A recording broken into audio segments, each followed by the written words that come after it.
burung puyuh. Ini secara fisiknya ya, secara fisiknya. Tolong disiapkan juga catatannya, jadi Anda catat juga. Minimal fisik telur ini Anda tahu.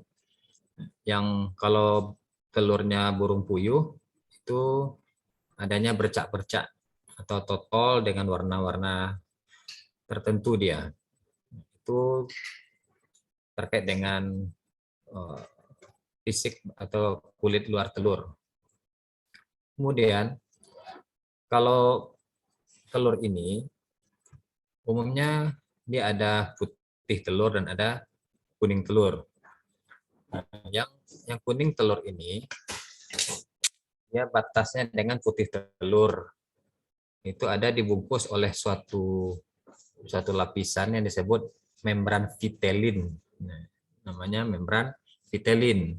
Yang mana membran ini tersusun oleh protein yang disebut namanya keratin. Kita akan belajar kimia bahan pangan. Nah, jadi istilah-istilah ini harus kita pahami. Seulang lagi, kuning telur ini dia berbatasan dengan putih telur. Nah, nanti dan dibungkus dia oleh suatu lapisan.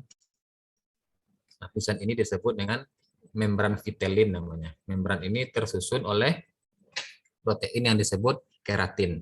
Sampai di sini suara saya ada jelas terdengarnya? Jelas, Pak. Ada Pak. Ya.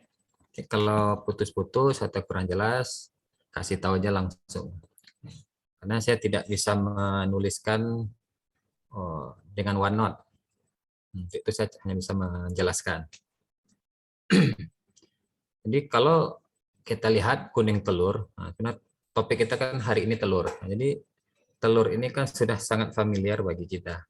Tapi secara ilmiahnya yang akan kita bahas pada hari ini. Jadi kuning telur pada telur segar, dia berbentuk utuh. Dia dikelilingi oleh membran vitelin namanya. Jadi membran vitelin ini dia sangat kuat. Sebenarnya kuning telur ini tersusun dua lapisan ya. Ada lapisan putih dan ada lapisan kuning. Nah, kedua lapisan tersebut dia memiliki pusat yang sama. Nah, itu yang bentuk dari yang di dalam telur tadi. Tadi sudah ada kulit, kemudian ada yang diisi telur tadi, ada putih atau bening, ada yang kuning telur. Telur dari banyak jenis unggas, itu fungsinya sama. Dia itu rata-rata dia menyediakan kebutuhan hidup untuk makhluk hidup, untuk manusia. Jadi komposisi telur unggas rata-rata hampir sama. Komposisi telurnya ya. Yang paling nanti ada perbedaan komposisi kimianya antara spesies dengan spesies yang lainnya. Ini dilihat dari proporsi zat-zat yang dikandungnya. Yang umumnya itu dipengaruhi oleh faktor keturunan ya. Jadi faktor keturunan dari unggas tadi akan berpengaruh kepada komposisi atau proporsi zat-zat yang dikandung dari telur tadi. Atau bisa berpengaruh pertama tadi keturunan, yang kedua makanan yang dimakan oleh unggas tadi, atau faktor lingkungannya. Tapi pada umumnya telur mengandung komponen utama yang terdiri atas ada air, ada protein, ada lemak, karbohidrat, vitamin dan mineral. Nah, itu pada umumnya ya dalam telur tadi. Kalau kita lihat sekarang telur yang sering kita jumpai bentuknya hampir sama. Tidak ada perbedaan antara telur A dengan telur B. Tidak ada telur itu berwarna merah, nggak ada ya. Tidak ada telur itu warnanya coklat yang isinya ya. Jadi telur itu berwarna putih atau bening dan ada kuningnya. Itu rata-rata yang bentuk dari komponen dari telur tadi. Tapi kalau selain itu, kalau selain warna yang tadi, otomatis terjadi kontaminasi telur tadi. Mungkin sudah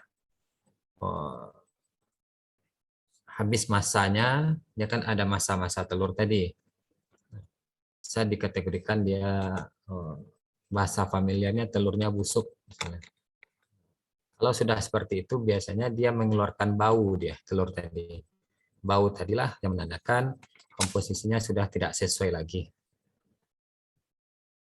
Kemudian, kalau dilihat dari sifat fisiknya, fisik maupun kimia telur, ini telur ini mempunyai sifat-sifat fisik kimia yang sangat berguna dalam pengolahan pangan. Nah, karena kita terkait dengan materi kimia bahan pangan, jadi sifat-sifat tersebut meliputi nanti ada daya busa. Ada yang pertama daya busa, yang kedua emulsi, yang ketiga koagulasi, dan keempat warna. Nah, itu ya. Jadi telur itu dia memiliki sifat yang sangat berguna dalam pengolahan pangan. Jadi yang sifat-sifat inilah yang harus Anda pahami ya. Ada tadi ada daya busa, apalagi? Yang kedua apa? Emulsi. Yang ketiga? Koagulasi. Yang keempat? Warna. Itu yang terkait dengan sifat fisiokimia telur ya. Fisikokimianya. Itu yang empat tadi yang meliputi sifat-sifat dari telur tadi. Kemudian yang busa, dia merupakan dispersi koloid dari fase gas dalam fase cair dia. Nah, itu yang busa tadi. Dia kan ada daya busa dia di situ juga. Di mana kita tadi telur tadi kan bentuknya hanya seperti warnanya bening, kuning. Setelah Anda aduk telur tadi, pasti nanti akan nampak busa ya. Nah, itu yang tahu kita bahwasannya telur tadi ada mempunyai daya busa tadi.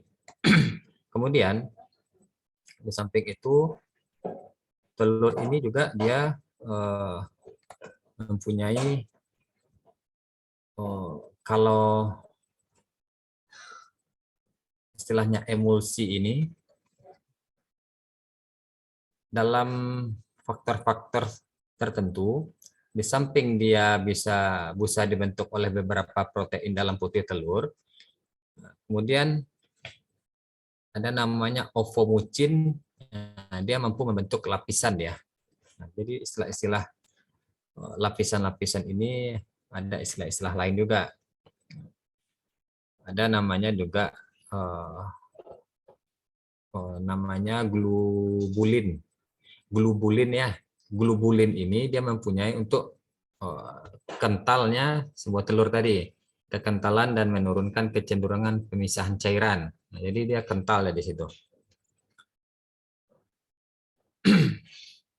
Kemudian volume dan kestabilan busa yang ada di dalam busa telur tadi itu ada faktor-faktor yang bisa mempengaruhinya.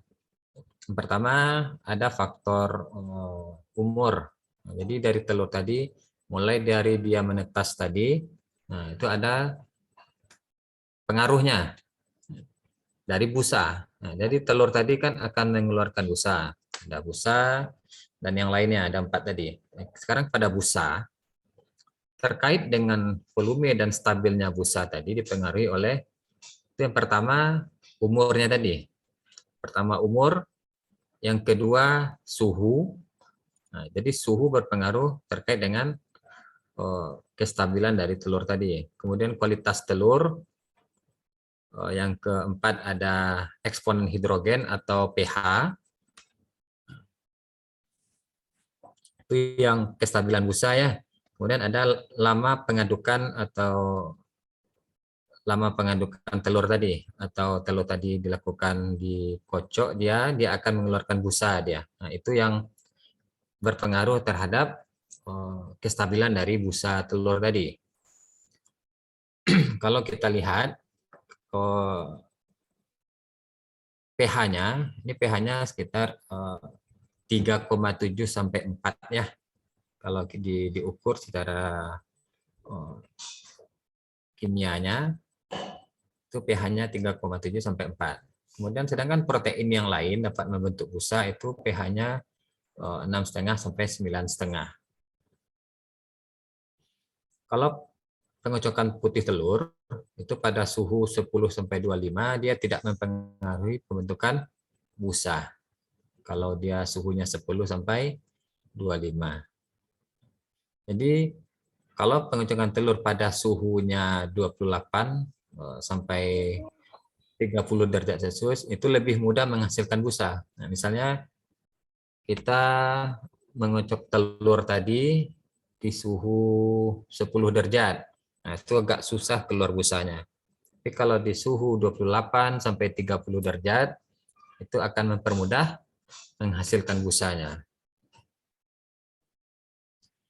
Kalau dilihat kestabilannya, yang terbaik itu dihasilkan dari pengocokan pada suhu di atas 30, itu sekitar 46 derajat ya. Kalau 46 derajat itu menurut penelitian Kochevar namanya. Sudah dilakukan penelitian oleh Kochevar, itu kestabilan busa yang terbaik itu pada suhu 46 derajat Celcius. Nah, itu sangat bagus. Itu berdasarkan penelitian dia.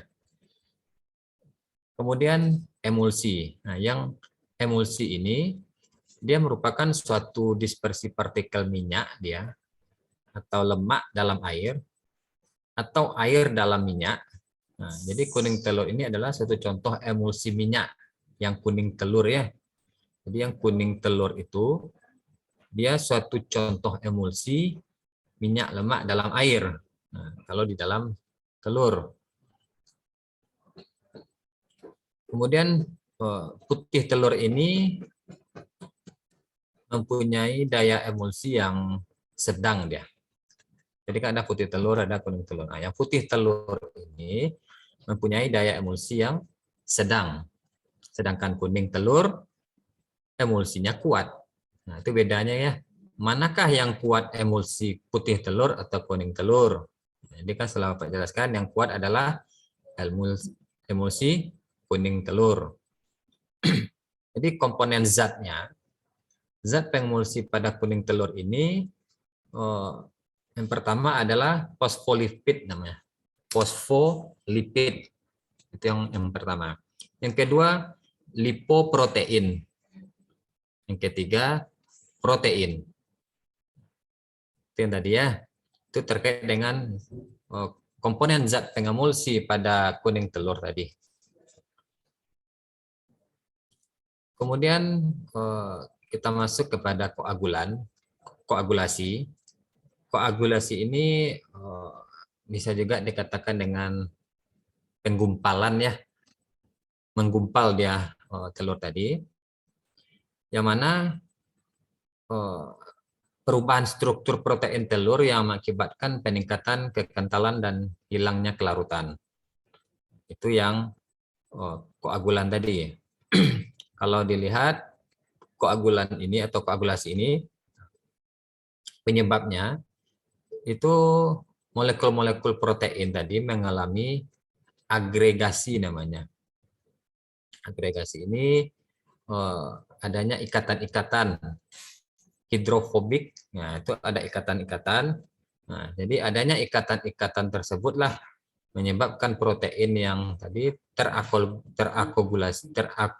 terkoagulasi.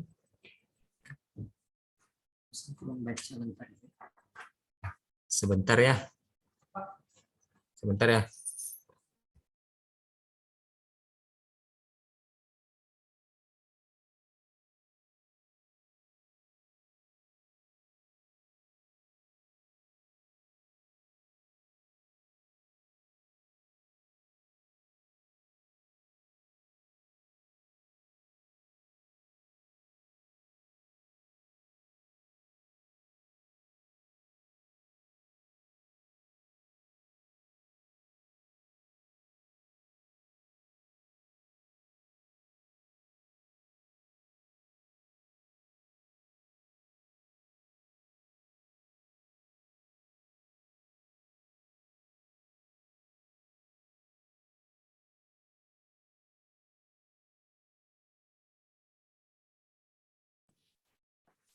Baik, sudah sampai mana ya saya jelaskan tadi ya? Mohon maaf ya, saya ngajar di labor IPA, pas kebetulan ada yang datang tadi. Udah sampai mana kira-kira tadi? Sampai yang mengalami agregasi, Pak. Agregasi, oh ya. Yang terkait tentang koagulasi, yang koagulasi udah tadi ya? Masih koagulasi, Pak. Masih koagulasi yang agregasi. Ya, Pak. Yo ya, ya. Siap, siap. Jadi kalau kita lihat, kalau koagulasinya oleh panas, misalnya dalam sebuah telur tadi, koagulasi ini dia kan menggumpal dia. Yang tadi yang agregasi tadi disebabkan molekul protein mengalami agregasi. Nah, dari kan ada ikatan-ikatan sehingga yang terkoagulasi tadi bersifat tidak larut dia. Nah, jadi kalau koagulasi oleh panas terjadi akibat reaksi antara protein dan air yang diikuti dengan penggumpalan protein. Nah, jadi ini yang gumpalan-gumpalan ini adanya ikatan-ikatan antar molekul dia. Kalau dilihat suhunya, kalau putih telur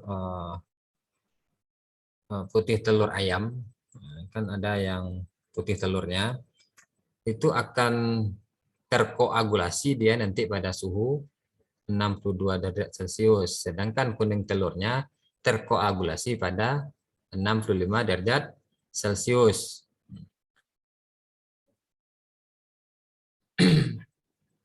Kalau dilihat dari kuning telur, nah, jadi kalau kuning telur ini mengandung pigmen atau pigmen ini atau zat warna, dia umumnya termasuk dalam golongan karotenoid dia, yaitu yang karotenoid ini santrofil, lutein, dan zeaxanthin ya. Nah,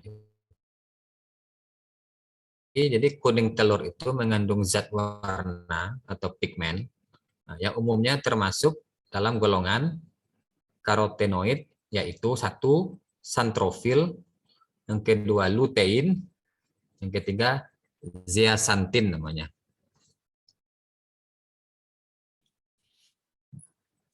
Sekarang kita masuk kepada mutu dari telur tadi. Mutu dari telur tadi itu ada pengawasan mutu telur ya. Bisa dilakukan terhadap keadaan fisiknya, ada kesegaran isi telur, bisa dilihat dari pemeriksaan kerusakan dan pengukuran komposisi fisik. Jadi pengawasan telur tadi ada perlakuan-perlakuannya. Kalau kita lihat pengawasan mutu telur tadi, yang pertama yaitu keadaan fisik. Nah, keadaan fisik, jadi keadaan fisik dari telur ini mencakup nantinya ada beratnya, satu berat, dua panjang, dan lebar. Yang ukurannya, kalau yang ukuran, mungkin Bapak ulang lagi. Pengawasan mutu telur ini, dia dapat kita lakukan terhadap yang pertama keadaan fisik, yang kedua kesegaran isi. Nah, kesegaran isi telur ya, kan topik kita terkait mutu telur sekarang. Pengawasannya pertama keadaan fisiknya, yang kedua kesegaran isi telur, yang ketiga pemeriksaan kerusakan dan pengukuran komposisi fisik telur. Nah, termasuk yang pertama terkait dengan keadaan fisik dari telur tadi. Nah, dari keadaan fisiknya, yang pertamanya kita lihat dari ukuran. Yang ukuran ini ada berat, panjang, dan lebar. Yang kedua, kita lihat keadaan fisiknya dari warna. Warna ini ada putih, agak kecoklatan, kemudian yang ketiga coklat.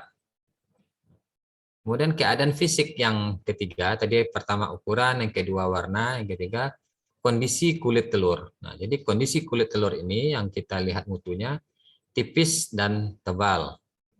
Selanjutnya ada rupa.